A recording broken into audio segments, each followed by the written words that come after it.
Christine Persichetti. A Catholic education is made possible for thousands of students in the Diocese of Brooklyn thanks to Futures in Education. This year alone, the nonprofit awarded more than $7 million in scholarships to kids across Brooklyn and Queens. At their biggest fundraiser, Futures in Education will be honoring teachers who go above and beyond. Currents News' Jessica Easthope shows us why one of them is beloved by faculty and students alike. This does not fulfill the requirements for a Pythagorean triple. It takes a confident teacher to admit she doesn't have all the answers. So what is A? 5. Mary O'Donoghue, or Ms. O, as she's known to her students at Immaculate Conception Catholic Academy in Astoria, has done it countless times over her 25-year career. If I don't know the answer, I will tell them. You can't pretend to know it all, because they will see through that in a second. Being approachable is one of the many reasons Will Royer says Ms. O has changed his life. She's just a great person in general to talk to be around. She has great energy, great vibes. On April 30th, Mary is being honored by Futures in Education. The organization provides tuition assistance to families like Will's who want their child to have a Catholic education. The core of what our Catholic schools are the teachers. John Notaro, the executive director of Futures in Education, says teachers like Mary are why Diocese of Brooklyn schools are so desirable. What they're doing is heroic, and I know it will inspire our donors to do more to make a difference in the lives of the kids that she is teaching in her classroom every day. Inside Ms. O's 8th grade math class, her passion for numbers has clearly rubbed off on her students. But for Emma Marina, the ways Ms. O has left a mark on her can't be measured. Miss O is the most wonderful teacher you could ever meet. She's someone you could go up to and talk to about anything, and I know that's happened for me before. Obviously, education-wise, she helped me really achieve my dreams academically. Immaculate Conception's principal, Brother Joseph Rocco, says Mary's impact reflects her faith. She lives the gospel message of Jesus. She is the model of a Catholic educator.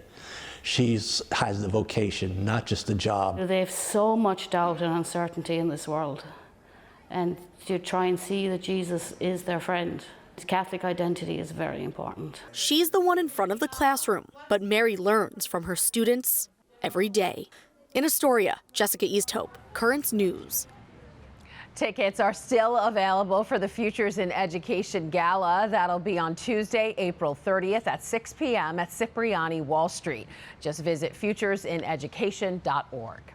Students and seniors joined forces for a confirmation project. Instead of giving a report on a saint, teens from both St. Thomas Aquinas and Our Lady Help of Christians in Brooklyn presented about a senior citizen who has a big presence in their parish.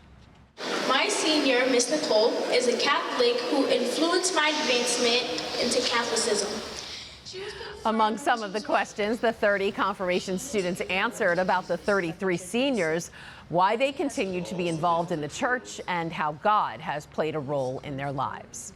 The community at Bay Ridge Catholic Academy came together Thursday to celebrate STEM education. Students displayed their knowledge in science, technology, engineering, and math at the school's Family STEM Night.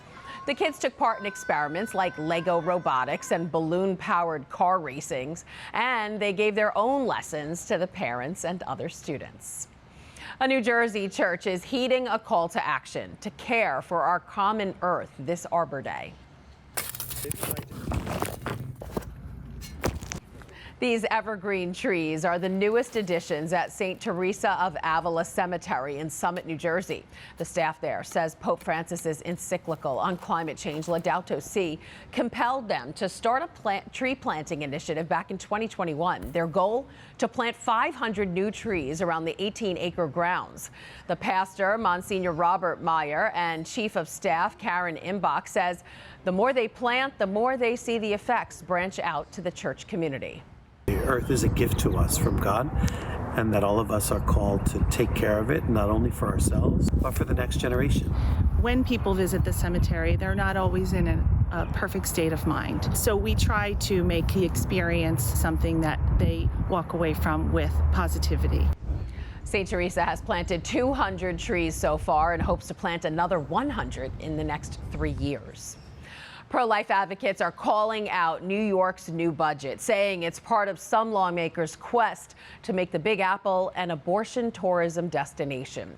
Within the $237 billion spending plan is a $25 million reproductive freedom and equity grant program, which allows abortion providers to cover care for people who lack insurance and new patients. The New York State Catholic Conference, which represents the bishops of New York State in public policy matters, released this statement saying, in a difficult budget year amid continued economic uncertainty, New York lawmakers still managed to find tens of millions of taxpayer dollars for abortion. They went on to say, as New York promotes and encourages abortion as the only choice for women, we imagine what these millions could do for struggling families, women in crisis, and hungry children. The bishops of New York aren't just talking about helping moms, they're doing it. They've launched a resources page designed to help you find a pro-life center near you. Just go to nyscatholic.org/help for moms. There's also a statewide map that directs you to local Catholic parishes that have ministries available.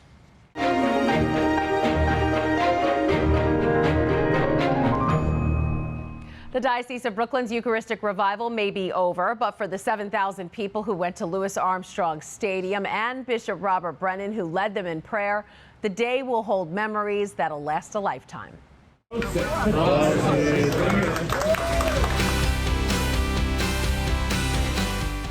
Bishop Brennan posted this highlight video of the event on social media, thanking everyone from Diocese of Brooklyn officials to the churches and schools involved to NetTV's parent company, DeSales Media Group, for their work in making this Eucharistic revival a success. If you want to see the Mass from the Eucharistic Revival, just tune into NetTV this weekend.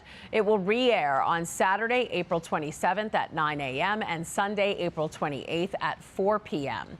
And stay tuned right after that for full coverage of the Diocese of Brooklyn's Eucharistic Revival. A Currents News special covering how the event came to be will air right after those Masses. That'll all be right here on NetTV. Ahead of this weekend, how about some papal advice? Pope Francis has been giving out a lot of it lately, and his recent one, a reflection on hugs. The Holy Father explained to the members of the Italian Catholic Action National Assembly that there are three types of hugs: the one that misses, the one that saves, and the one that changes lives. But he also warned that open arms could turn into closed fists. Quando l'abbraccio si trasforma in un pugno è molto pericoloso. All'origine delle guerre ci sono spesso abbracci mancati o abbracci rifiutati, a cui seguono pregiudizi, incomprensioni, sospetti, fino a vedere l'altro un nemico. Of course, Pope Francis is widely known to take part in hugs, kisses on the cheek, waves, and even selfies with the crowds of people who see him at the Vatican and during his travels. Another piece of papal advice: play more checkers. The Holy Father says the game exercises the mind and fosters community. When speaking with the Italian Checkers Foundation, the pontiff pointed out it's even a popular game among migrants who find it a great relief in difficult situations. For one migrant who came to New York City, she learned to adapt to her new home, not with checkers, but with chess. And very quickly, she's becoming a chess master. 12-year-old Mariangel Vargas made the journey with her parents from Colombia to New York in 2022. And while she was adjusting to her new life, she saw a flyer at school advertising Spanish chess lessons. Mariangel took to the game quickly, ranking in the top 50 players of girls her age in the United States. She says her secret is God guides her every move. That is this Currents News Update. I'm Christine Persichetti. Thank you for joining us, because we are putting your faith in the news. Hope to see you again next time.